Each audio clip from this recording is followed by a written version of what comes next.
I'm Barbara. I'm Cheryl. And I'm Naima. We're three Black moms.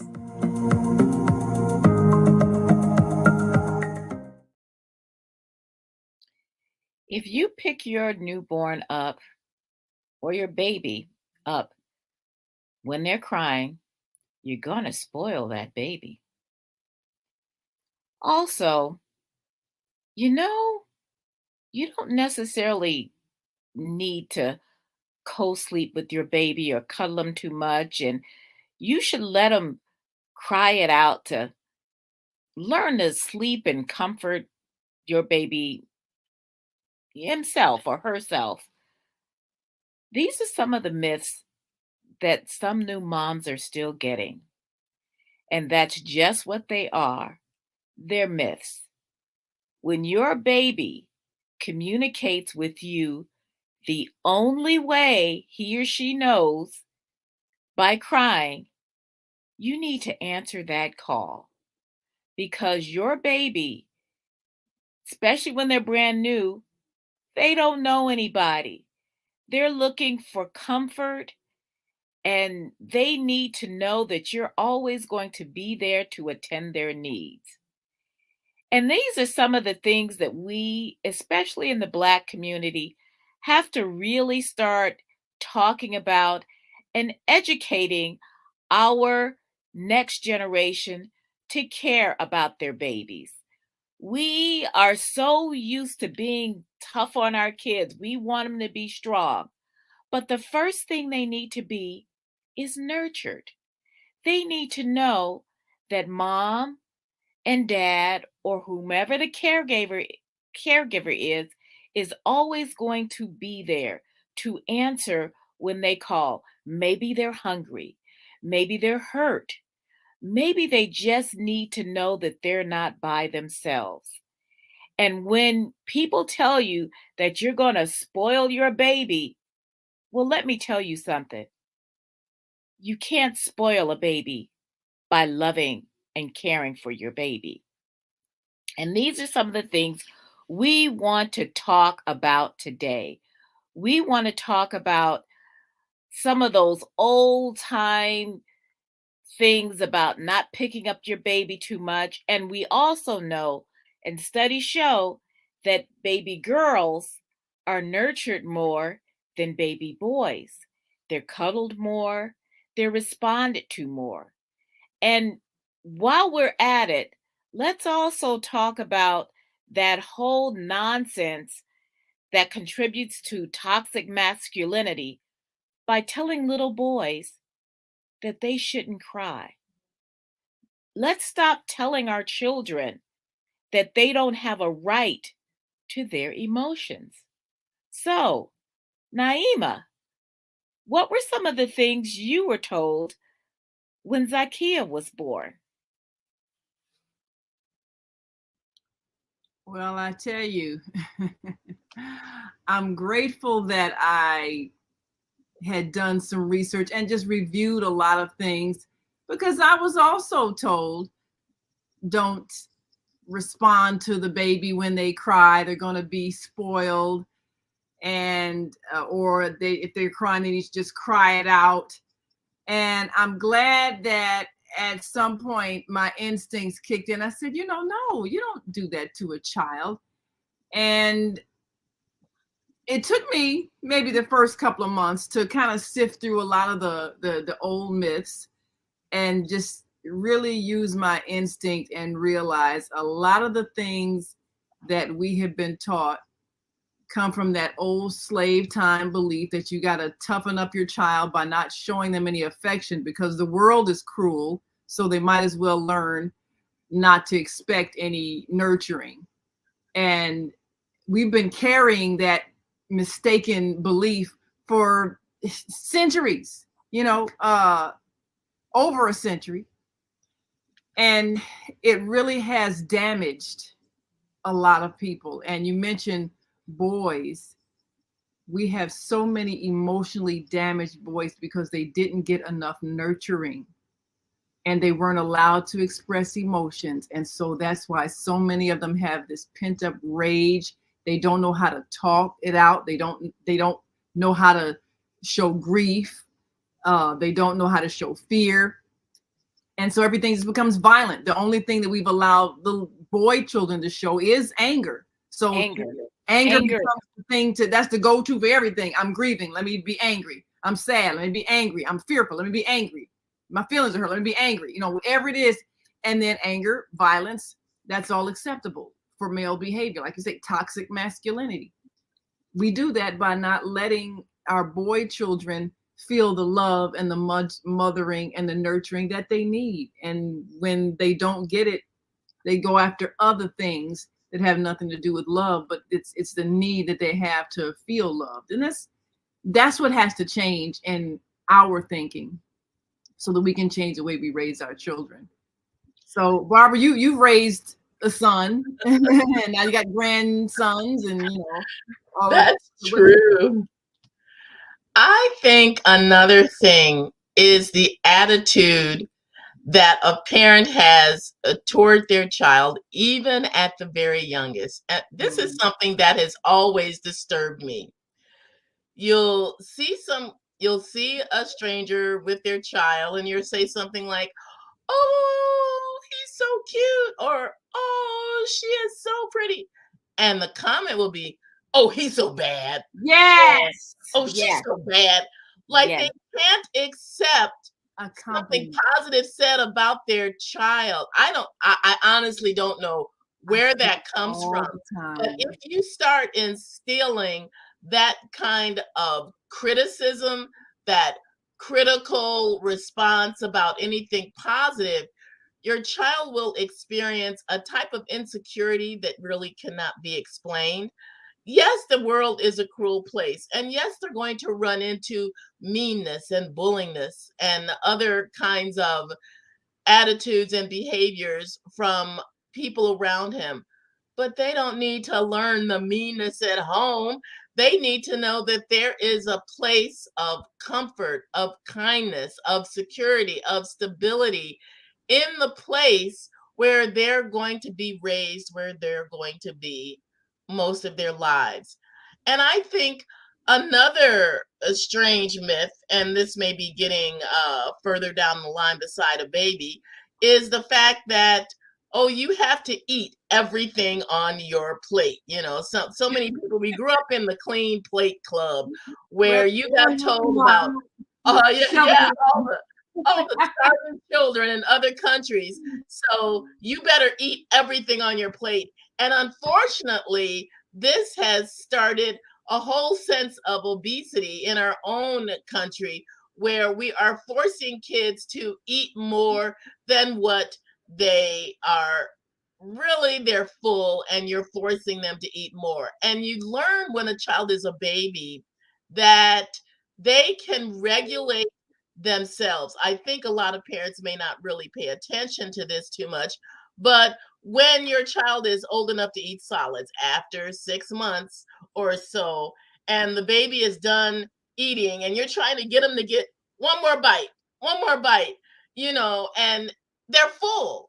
And you don't need to force a child to eat because when they're hungry, they'll ask for more or cry for more. But this whole thing of you've got to make it all disappear and force feed a child when they're really done eating, that's another one of those myths that the child's going to starve to death if you don't force them to eat past their sense of fullness. And you teach kids to not be able to listen to their own body. That's exactly right. And then years later, when they're going to Weight Watchers and somebody has to tell them, you eat when you're hungry and you stop when you're full. And you have to ask, they have to ask, how do you know when you're full? Yeah. And what they tell you, by the way, is when you sigh. And you will have, and if you pay attention to that one little thing, you will go and you will have a full plate of something, and 3 or 4 bites in, you will sigh. Guess what? You're done. But the thing is that we keep eating because we have been taught from infancy to clean your plate or to keep eating beyond. And I think if everybody actually stopped eating after that sigh, you would see the weight go down. You'd see a whole lot of more people with doggy bags and leftovers, but that's okay because you have to retrain your body. And there's a lot of things that we do, and some of it is really, as Black people, we have got to stop punishing our children for being children. Barbara, when you were saying something about somebody saying, oh, they're so bad, I have told young mothers, and when they say, oh, they're just so bad, and I said, no, he is not being bad. He is curious. He is showing signs of intelligence, and the curiosity is right where he is supposed to be. And yes, when they are 2 and 3 years old and they are getting into everything, you need to limit them to make sure that they are safe and show them some boundaries for safety. But you need to embrace the fact that they are curious about the world around them because their brains are growing.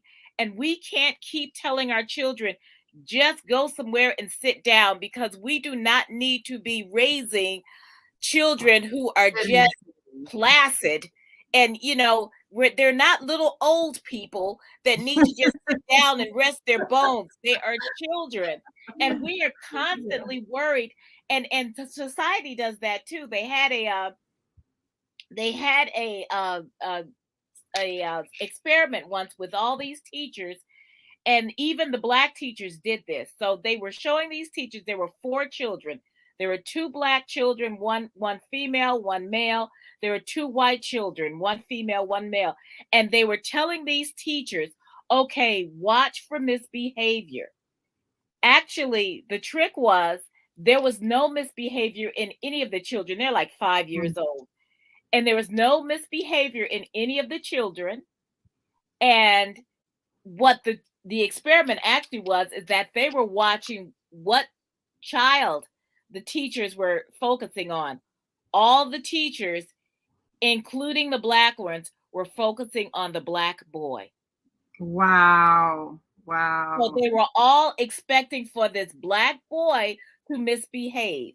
And so and like I said, it was obvious even for the Black teachers to do this. So we have already socialized ourselves to expect our Black boys to misbehave. That is why they're more harshly punished.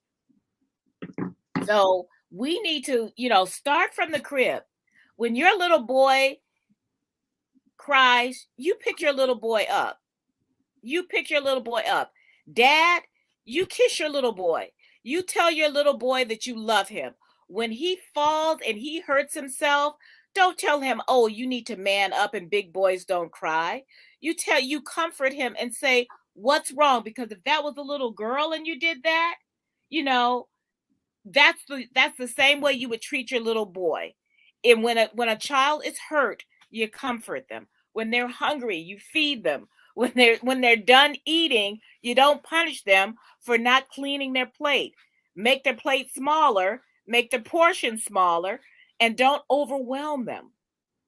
And these are the things that we need to toss out as a people. As a people, we are. I'm so blown away by Trevor Noah's last show and what he talked about Black women and how he praised Black women and says, that we need to be listening. Well, we need to listen to ourselves. We need to listen to our own instincts and stop having someone else tell us, oh, don't pick that baby up. We already know how we're supposed to nurture our children. Just get out the way. Let us do it, because don't let someone else tell you how to love your child. Absolutely. The thing that we get stuck on, and you probably have had this happen after you explain to a mother not to say her child's bad, you explain the whole thing. They're just curious, they're showing intelligence, you want to encourage them, give them ways to explore. You say all of this logical stuff, and then they still erase everything you just said. No, they just bad. And you want to take the mother and just take them. It's like, did you hear what I just said? No, but But you know, You know what? Because that's what they've heard. that's Why what you will they've get heard. that is what they've heard. That's what they've grown up with. When people go on and on about how they were beaten as children and they turned out okay, as if Like, trauma is okay, and they will keep on passing on trauma to the next Right. generation, and all the other things that they do. That's why you get these horrific cases of people leaving their kids out in the cold to freeze to death. People like forcing their kids into closets and starving them to death and all these other things, because we are convinced that childhood curiosity is a bad thing, that childhood growth is a bad thing, that childhood even when they're boisterous, I mean, a lot of children are over the top and all these other kind of things, and there's ways to redirect, you know, undesirable behavior or behavior that is self-destructive, but telling them that they're bad isn't one of them. Right. That's a type of conditioning, I think, that is so harmful. It's very wounding. I just happen to have finished a book with my women's group. Can't see it. What is it? Can't read that. It is from You Are Worth the Work by Junie Felix, From Trauma to Faith. And she talks a lot about the trauma in her own life, growing up with a mother that had mental illness. So there was definitely abuse there. And also homelessness and just all around craziness in their household with 7 children. She was the oldest of 7 and was in therapy, can you believe, at the age of 4 because of the wildness, I mean, there are other words to describe it, that happened in her life, but also how the healing process had to take place and is still taking place in their home. And I think that it is so important. I know we talked about this earlier in our show on Black people need therapy. Why won't they get it? The importance of dealing with childhood trauma that comes up in unhealthy ways as an adult. Some of these old lady myths that come up about not spoiling the baby, not picking him up too much. If you do this and that too much, you're going to make your child into an unloving brat. And this is serious old school type thinking. I was at a girls baby shower, and all the moms were all giving all kinds of advice, writing things in the new mom's journals. She hadn't had the baby yet. And I was surprised at a couple of my older friends who said that same thing. And I didn't want to come off and sound convicting, I mean, conflicting, contradictory, but I actually did pull the mother aside privately and say, you know what, don't listen to that. You know, if your baby cries, your baby is messed up as they are. You know, you get to a place where you can recognize the different cries and what they mean. But if you are letting your child get to a point where they are now screaming, you are not going to be able to discern what is wrong if you're not prompt in dealing with their needs, checking everything. Sometimes it just means just to hold them. And there's totally nothing wrong with that. That's fine. And that's okay too. You know the other thing that people have in their minds, the idea of don't let your child get the big head. So that means no, don't praise them. Don't say anything nice about them. Don't say anything complimentary to their face, because then they'll become conceited. Now that's another myth that I don't know how that developed, but that I see that a common thing where if for some reason parents think you're not supposed to say anything nice about a child, you're supposed to keep them humble. Matter of fact, I think I heard someone use that term. Well, you know, you want your children to be humble. And I'm like, how is we are not, you know what? Make them humble, and how? You know what? Because we still want to raise slaves. We're still trying to raise our children to either, be a good slave to massa or to stay under the radar so we're not sold or down the river. We need to stop raising our children to be enslaved people. We have not been enslaved people for several generations now. We need to stop trying to make our children slaves and then wondering why we have the mental health issues in our community that we do. I have a short quick story. I think I may have told this before. When Dr. Ann, who is one of our guests, she was my pediatrician, my daughter's pediatrician, and Sarah had lost a lot of weight when she left the hospital. She was a little jaundiced, so I had to keep waking her up to make sure that she ate a lot. I even made up a song, I'll spare you. And and when I brought her back for her checkup, she said, "Do you carry this baby a lot?" And I said, "Yeah, is there anything wrong with that?" She says, "No." She said, "But her head is perfectly round." Because I never let her cry, like let her lay down and cry, ever. I mean, I waited a long time for my baby. I waited a long time to have my baby. And when and I had 6 months off before I even had to go back to work. So every time she cried, I didn't do nothing, but I made sure that I'm in the bathroom. I'm coming. I know. It was like, I think I let her cry. She cried for 7 minutes because I had to feed myself, feed the dog, and get the dog in out of the rain. And I cried for a half hour because I let her cry for 7 minutes. So, and that's the thing. And that was like one of the guiltiest things I still feel. And she was like 3 weeks old, and that was it. But I will never, ever have this happen to you again.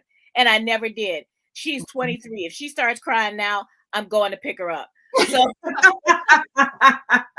the thing. Well, people don't realize when a baby is crying, they're not just hungry, they're actually starving. Yes, and because it's hard they to eat every accept 2 that hours. concept. I think more people should be willing to do, I did have 3 kids, but I'm telling you, I read a lot of books, a lot of parenting magazines, a lot of parenting advice columns, and it was helpful to get the opinions of other materials besides moms who are the same age as you and don't know much more than you do. It is good to be able to learn how to discern what is sensible, what is practical, what is the most nurturing thing, because sometimes people, they're only going by what they were taught, how they were trained, and they pass that on to you. Just like someone saying, "Oh, the baby will sleep better if you put some cereal in their bottle." Well, yeah, they might, but babies aren't supposed to be having smoothies. This will teach the child not to be able to use their muscles in suckling and in drinking. And now you're introducing food into their bodies at too early an age, system is ready. Cause allergies. Constipation. It causes constipation. It causes our food allergies. In fact, Dr. Ann has said that that's why a lot of children get, especially Black children, get asthma at too early an age. Is them people introducing cereal like 4 months old, and all of a sudden they want to start putting them on rice cereal and putting it into their formula. I actually had a mother, and she was her daughter was exactly a month younger than Sarah. And she was an older mom too. And she was doing that. And I didn't want to say, you shouldn't do that. But I said, talk to your pediatrician about that. And so when she did, she says, okay, my pediatrician said not to do that. But I didn't want to get on her case because what I knew, because like Barbara, you said, I was a new mom too. But there's things like that we will, that we do know, but then people kind of dismiss it because you're learning too. So you just say, you know what, talk to your doctor about this. But I'm not sure that that's a really, if you want to just have them do that just so they'll sleep better. And that was the whole thing, is that, you do this and you introduce this stuff so they'll sleep better because they're fuller. Kids are going to eat. They're hungry every 2 hours. Be ready to feed them. Don't try to feed them on your schedule. How would you like it if somebody says, you can only eat every 4 hours. I eat. and that's it. and you're starving because you just worked out and you did all this other kind of stuff. No, you can't have anything to eat or drink until those 4 hours are done. You know, you'll be so hangry by that time that you're ready to tear somebody's And head you off. don't want a candy bar either. You want food. You want food. Yeah, you don't So, want you know, transportation. so listen to yourself and listen to your baby, because, you know, and keep that relationship. Don't let anybody try to keep you from loving your child too much. And that's one of the things that we need to stop doing. Don't let anybody keep you from loving your child too much. Well, we have to go, but definitely talk to your pediatrician and make sure that you don't follow any of these.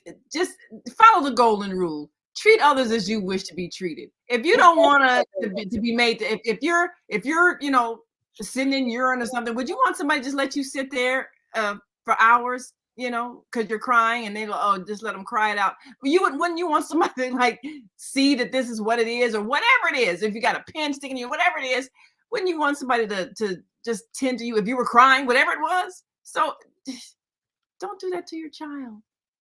And you know, that's I think that's the basic thing. Treat your child the way you would want to be treated. Act like Or you treat care them about even better than you want to be treated. Yes, Yeah. because you know You what? can say something they can't. 'Cause that baby is a gift. That Yeah. baby is a gift. That baby And is a gift.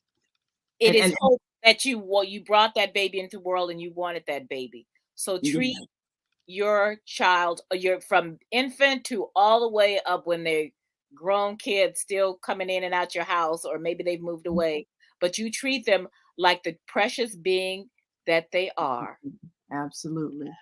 And one last quick thing. Don't be so quick to wean them. You know, that was another myth. Oh yeah. A lot of the bonding that happens between mother and child is the breastfeeding phase, and we had doctors trying to sell formula for generations, and now we're realizing that was not the healthiest thing, you know, emotionally or even health wise. So For either of you. for either of you. So sometimes the old fashioned ways are better. I carried my child around in a pouch like they used to say. Ain't that primitive? No, that actually aided her mental health. She was a calm child. She wasn't a crier. She was much more alert because she could hear me speak. So all the different things, her development was, you know, quick development, alert and calm, because I carried her and know she was not spoiled. So anyway, we've got to go. But make sure you subscribe to our YouTube channel, 3 Black Moms, and follow us on Facebook, 3 Black Moms. And feel free to write in some of the old myths that maybe you followed that you wish you hadn't, now that you know better. Yeah. Let us know. Anyway, until next time, I'm Naima. I'm Cheryl. And I'm Barbara. Treat your babies well, and Merry Christmas. Bye.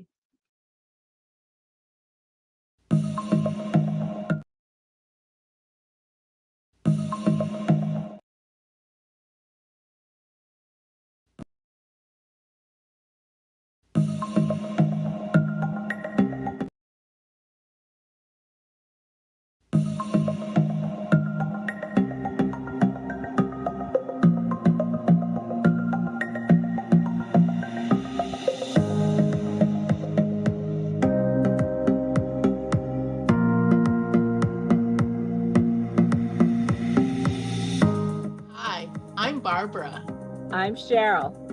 And I'm Naima. We're 3 Black Moms.